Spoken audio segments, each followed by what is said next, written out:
Hello everyone, welcome to my YouTube channel UPSC with Rashmi. UPSC 2024 prelims exam के लिए polity का आज हमारा टेस्ट नंबर 3 है। 2 टेस्ट हम ऑलरेडी कंप्लीट कर चुके हैं। अगर आपने नहीं देखा है तो आप देख सकते हैं। 15 मिनट का वो वीडियो होगा, आप उसे देख सकते हैं। तो शुरू करते हैं आज का वीडियो। हमारा फर्स्ट क्वेश्चन है,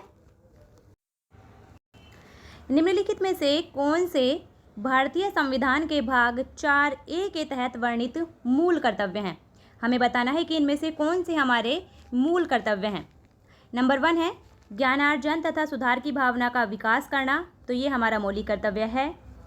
नंबर 2 है राष्ट्रीय ध्वज और राष्ट्रगान का आदर करना, ये भी हमारा मौलिक कर्तव्य है। नंबर 3 है व्यक्तिगत और सामूहिक गतिविधियों के सभी क्षेत्रों में उत्कर्ष की ओर बढ़ने का सतत प्रयास करना, ये भी हमारा मौलिक कर्तव्य है। और नंबर 4 है मतदान करना, ये मौलिक कर्तव्य नहीं है। मतदान करना, कर अदायगी या फिर परिवार नियोजन, ये ऐसे मुद्दे हैं जो मौलिक कर्तव्यों के अंतर्गत शामिल नहीं है। इसलिए हमारा सही आंसर होगा 1, 2 और 3 मौलिक कर्तव्य है, यानी ऑप्शन नंबर बी हमारा सही आंसर है। नेक्स्ट क्वेश्चन देखते हैं।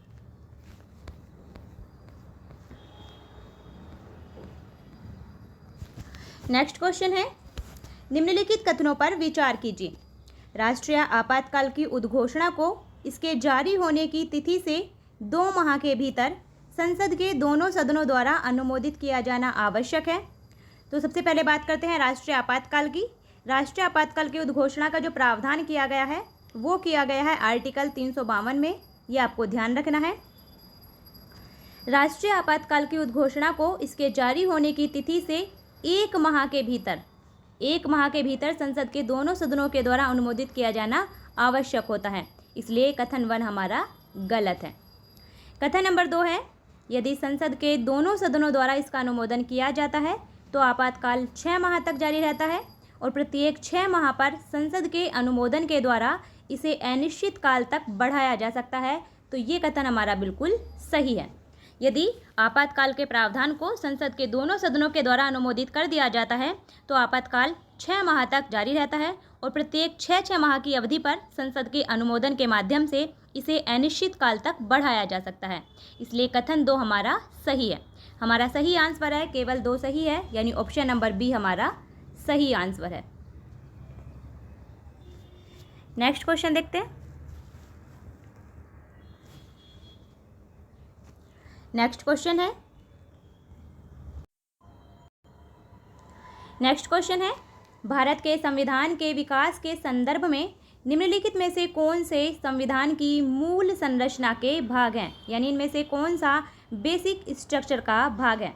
ये मूल संरचना का जो प्रावधान आया था ये आया था केशवानंद भारती बनाम केरल राज्य 1973 मामले में, तो ये भी आपको ध्यान रखना है। और मूल संरचना का वर्णन कहीं भी हमारे संविधान में नहीं किया गया है। ये मूल संरचना सुप्रीम कोर्ट के मस्तिष्क की उपज है, ये भी आपको ध्यान रखना है। देखते हैं कि कौन से मूल संरचना के भाग हैं। नंबर 1 है सरकार की गणतांत्रिक और लोकतांत्रिक प्रकृति, तो ये मूल संविधान का यानी मूल संरचना का भाग है, तो ये कथन हमारा बिल्कुल सही है। नंबर 2 है सरकार की अध्यक्षीय प्रणाली, हमारे यहाँ सरकार की संसदीय प्रणाली है ना कि अध्यक्षीय प्रणाली, तो ये मूल संरचना का भाग नहीं है। नंबर 3 है संविधान का पंथ निरपेक्ष चरित्र, संविधान का पंथ निरपेक्ष चरित्र मूल संरचना का भाग है। और नंबर 4 है शक्तियों का पृथक्करण, शक्तियों कार्यपालिका, न्यायपालिका और विधायिका के बीच में शक्तियों का पृथक्करण, ये भी मूल संरचना का भाग है।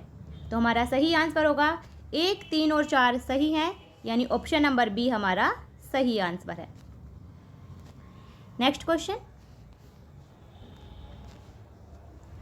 नेक्स्ट क्वेश्चन है निम्नलिखित युग्मों पर विचार कीजिए। एक तरफ हैं विशेषताएं, दूसरी तरफ हैं कि उन्हें किस देश के संविधान से लिया गया है। नंबर 1 है नीति निर्देशक तत्व। नीति निर्देशक तत्व के प्रावधान को लिया गया है आयरलैंड के संविधान से, यानी आयरिश संविधान से, तो ये हमारा सही सुमेलित है। नंबर 2 है मूल अधिकार। मूल अधिकार के प्रावधान को लिया गया है अमेरिका के संविधान से, ना कि फ्रांस के संविधान से, तो ये हमारा गलत सुमेलित है। और नंबर 3 है संसद के दोनों सदनों की संयुक्त बैठक, तो संसद के दोनों सदनों की संयुक्त बैठक के प्रावधान को लिया गया है ऑस्ट्रेलिया के संविधान से, ये हमारा बिल्कुल सही सुमेलित है। हमारा सही आंसर होगा 1 और 3 सही सुमेलित हैं, यानी ऑप्शन नंबर सी हमारा सही आंसर है। नेक्स्ट क्वेश्चन,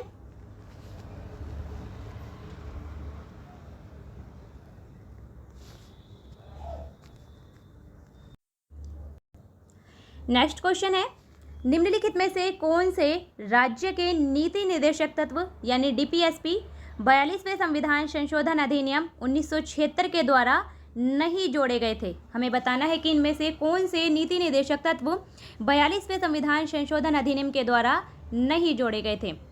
नंबर 1 है प्रारंभिक बाल्यावस्था देखभाल और सभी बच्चों को 6 वर्ष की आयु पूरी करने तक शिक्षा उपलब्ध कराना। तो ये प्रावधान जोड़ा गया था 86वें संविधान संशोधन अधिनियम 2002 के माध्यम से, ना कि 42वें संविधान संशोधन के माध्यम से। तो एक तो होगा हमारा नंबर 1 बिल्कुल सही है, इसे 42वें संविधान संशोधन के माध्यम से नहीं जोड़ा गया था, बल्कि इसे जोड़ा गया था 86वें संविधान संशोधन के माध्यम से। और हमसे पूछा गया है कि कौन से नहीं जोड़े गए हैं, तो ये तो होगा आंसर में। नंबर 2 है हमारा उद्योगों के प्रबंधन में श्रमिकों की भागीदारी को सुनिश्चित करने के लिए कदम उठाना। इसका वर्णन मिलता है हमें आर्टिकल 43A के तहत। इसे जोड़ा गया था 42वें संविधान संशोधन अधिनियम 1976 के माध्यम से। तो ये हमारे आंसर में नहीं होगा। नंबर 3 है आय, स्थिति और सुविधाओं अवसरों में असमानताओं को कम करना। ये प्रावधान है आर्टिकल 38 के तहत आय, स्थिति, सुविधाओं और अवसरों में असमानताओं को कम करना, और इसे जोड़ा गया था 44वें संविधान संशोधन अधिनियम 1978 के माध्यम से। तो ये भी हमारा 42वें संविधान संशोधन के माध्यम से नहीं जोड़ा गया था, इसलिए ये भी हमारे आंसर में नहीं होगा। हमारा सही आंसर होगा 1 और 3 42वें संविधान संशोधन अधिनियम 1976 के द्वारा नहीं जोड़े गए थे, यानी ऑप्शन नंबर सी हमारा सही आंसर है। अब देखते हैं नेक्स्ट क्वेश्चन।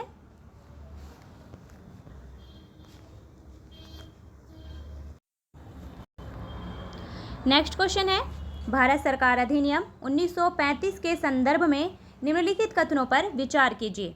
कथन नंबर 1 है इसने प्रांतों और रियासतों को इकाइयों के रूप में मानकर एक अखिल भारतीय संघ की स्थापना का प्रावधान किया। तो ये कथन हमारा बिल्कुल सही है। भारत सरकार अधिनियम 1935 के द्वारा प्रांतों और रियासतों को एक इकाई के रूप में मानकर एक अखिल भारतीय संघ की स्थापना का प्रावधान किया गया था। हालांकि ये व्यवस्था कभी लागू नहीं हो पाई थी, क्योंकि रियासतों ने अखिल भारतीय संघ में शामिल होने से इनकार कर दिया था। तो कथन 1 हमारा सही है। कथन नंबर 2 है इसने सभी प्रांतों में द्विसदनीय व्यवस्था लागू की। तो ये कथन हमारा गलत है। भारत सरकार अधिनियम 1935 के माध्यम से 11 प्रांतों में से 6 प्रांतों में द्विसदनीय व्यवस्था लागू की गई थी, और वो 6 प्रांत थे बंगाल, बम्बई, मद्रास, बिहार, संयुक्त प्रांत और असम। इन 6 प्रांतों में द्विसदनीय व्यवस्था यानी विधान परिषद और विधानसभा का प्रावधान किया गया था।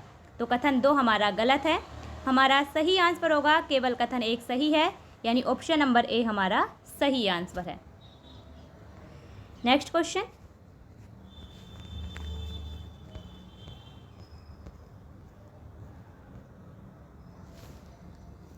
नेक्स्ट क्वेश्चन है भारत में संवैधानिक अपकृत्य के संदर्भ में निम्नलिखित कथनों पर विचार कीजिए।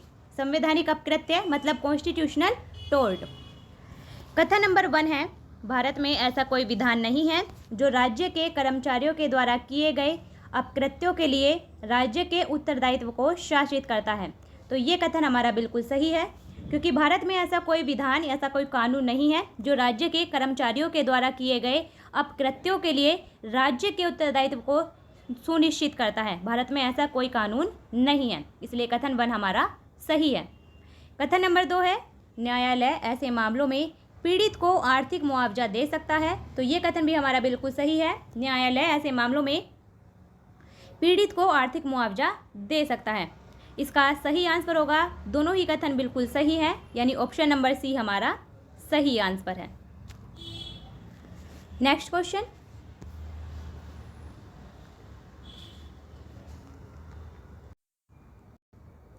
नेक्स्ट क्वेश्चन है विश्व में प्रचलित विभिन्न राजनीतिक व्यवस्थाओं के संदर्भ में निम्नलिखित में से कौन सी लोकतंत्र की विशेषताएं हैं? हमें बताना है कि इनमें से कौन सी लोकतंत्र की विशेषताएं हैं। नंबर 1 है, लोकतंत्र में अंतिम निर्णय लेने की शक्ति जनता के द्वारा निर्वाचित लोगों में निहित होनी चाहिए। तो ये कथन हमारा बिल्कुल सही है। लोकतंत्र में जो अंतिम निर्णय लेने की शक्ति होनी चाहिए वो जनता के द्वारा निर्वाचित लोगों में ही होनी चाहिए, इसलिए कथन 1 हमारा बिल्कुल सही है। कथन नंबर 2 है, चुनाव में सत्तारूढ़ दल को हराने के भी निष्पक्ष अवसर होने चाहिए, ये भी लोकतंत्र की विशेषता है। तो कथन 2 भी हमारा बिल्कुल सही है। कथन नंबर 3 है, प्रत्येक वयस्क नागरिक का एक वोट होना चाहिए और प्रत्येक वोट का एक मूल्य होना चाहिए। तो ये कथन भी हमारा बिल्कुल सही है, ये भी लोकतंत्र की विशेषता है। प्रत्येक वयस्क नागरिक का एक वोट होना चाहिए, यानी सार्वभौमिक वयस्क मताधिकार प्रणाली वहाँ लागू होनी चाहिए। प्रत्येक नागरिक का एक वोट और प्रत्येक वोट का एक मूल्य। और नंबर 4 है, सरकार विधियों या विनियमों के द्वारा सीमित नहीं होती है। तो ये कथन हमारा गलत है। लोकतंत्र में सरकार विधियों यानी विधियों या फिर विनियमों यानी कानूनों के माध्यम से, कानूनों के द्वारा, संविधान के द्वारा सीमित होती है। तो कथन 4 हमारा गलत है। हमारा सही आंसर होगा 1, 2 और 3 लोकतंत्र की विशेषताएं हैं, यानी ऑप्शन नंबर सी हमारा सही आंसर है। नेक्स्ट क्वेश्चन देखते हैं।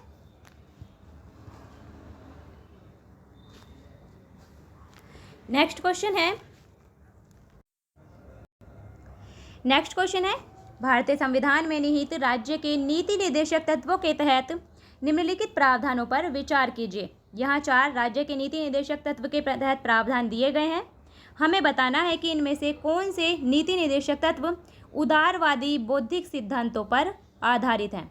उदारवादी बौद्धिक सिद्धांत मतलब कौन से नीति निर्देशक तत्व ऐसे हैं जिनमें जो कि उदारवादी विचारधारा पर आधारित है।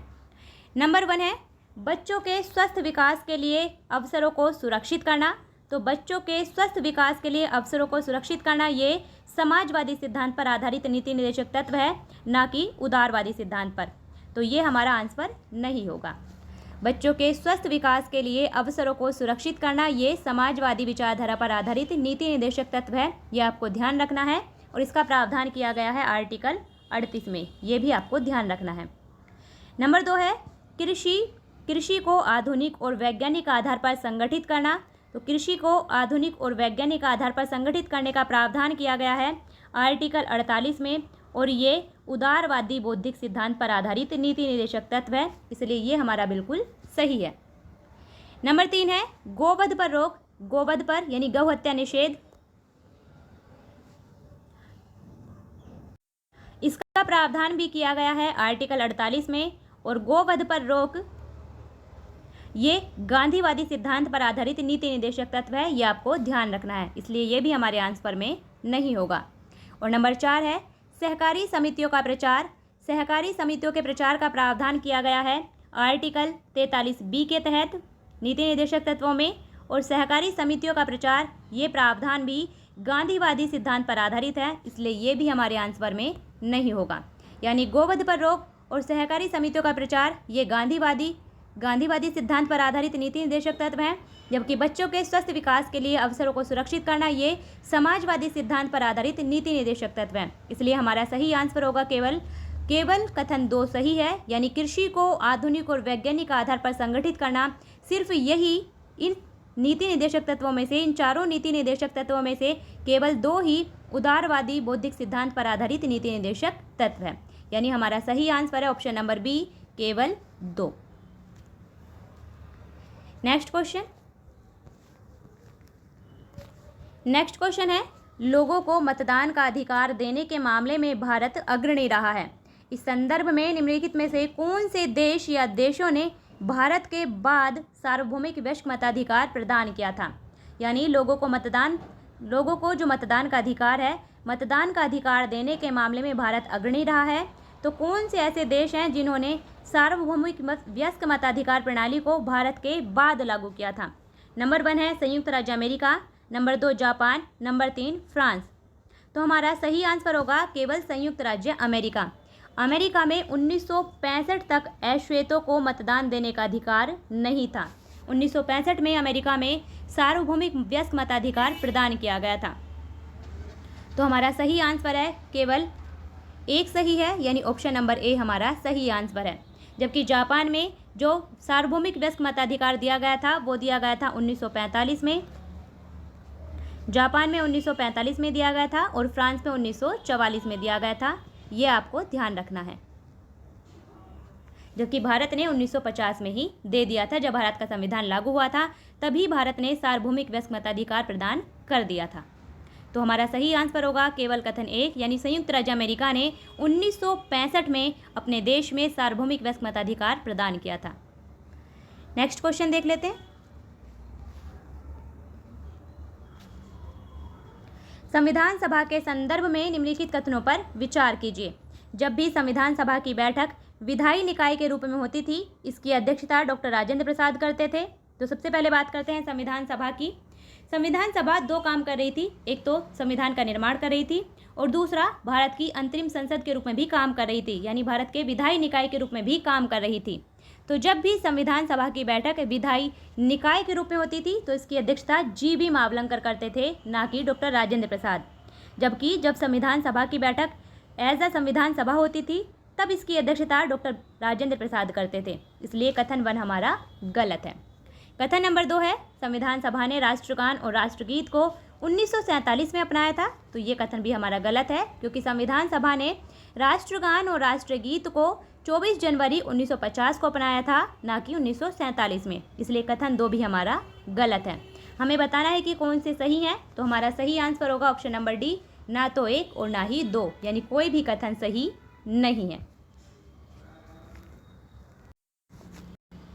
तो ये था हमारा आज का वीडियो, जिसमें हमने पॉलिटी से रिलेटेड कुछ क्वेश्चन डिस्कस किए हैं। कुछ क्वेश्चन हम ऑलरेडी डिस्कस कर चुके हैं। अगर आपने पहले पार्ट नहीं देखे हैं तो आप देख सकते हैं। आपका जो भी डाउट हो या जो भी आपको क्वेश्चन हो आप कमेंट बॉक्स में लिख सकते हैं। अच्छे से पढ़िए, रिवाइज़ करिए। सिर्फ 1 महीना बचा है एग्ज़ाम के लिए लगभग, तो अच्छे से पढ़िए। वीडियो को शेयर भी कीजिए। फिर मिलते हैं नेक्स्ट वीडियो में, तब तक के लिए बेस्ट ऑफ लक।